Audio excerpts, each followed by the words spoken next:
आज हिंदी पढ़ा रहे क्लास 10।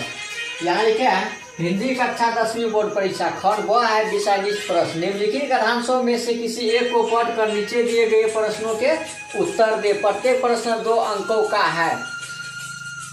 प्रश्न में है कहानी और उपन्यास में मुख्य अंतर क्या है। तो उत्तर में लिखना है, यहाँ लिखे हैं 3 नंबर में है प्रश्न है कहानी और उपन्यास में मुख्यतः अंतर क्या है।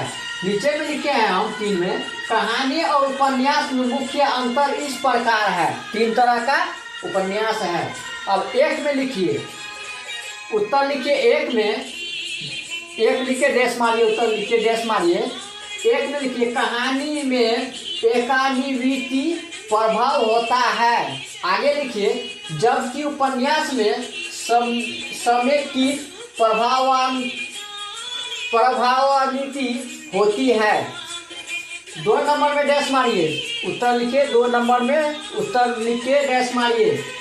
2 में उत्तर लिखिए कहानी लघु कलेवर की होती है। 2 में लिखिए कहानी लघु कलेवर की होती है। आगे लिखिए उपन्यास बृहत कलेवर की रचना होती है। आगे लिखिए उपन्यास बृहत कलेवर की रचना होती है।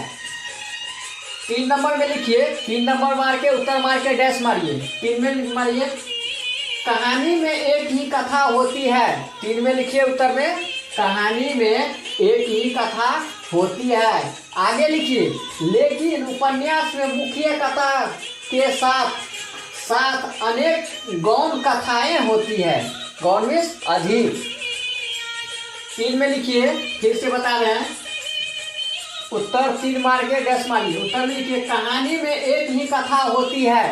आगे लिखिए लेकिन उपन्यास में मुख्य कथा के साथ साथ अनेक गौण कथाएं होती है। फिर से बता रहे हैं, यहाँ लिखे हिंदी कक्षा 10वीं बोर्ड परीक्षा खंड व है विषय निष्ठ प्रश्न। निम्नलिखित कथांशों में से किसी एक को पढ़कर नीचे दिए गए प्रश्नों के उत्तर दे। प्रत्येक प्रश्न 2 अंकों का है। यहाँ लिखे हैं प्रश्न है कहानी और उपन्यास में मुख्य अंतर क्या है। प्रश्न है कहानी और उपन्यास में मुख्यतः अंतर क्या है। यहाँ लिखे हैं कहानी और उपन्यास में मुख्य अंतर इस प्रकार है। 3 तरह का है, 3 तरह में उत्तर बता रहे हैं। 1 में लिखिए, 1 नंबर में उत्तर मारिए डैश कहानी में एकान्विति प्रभाव होता है। आगे लिखिए जबकि उपन्यास में समेकित प्रभावान्विति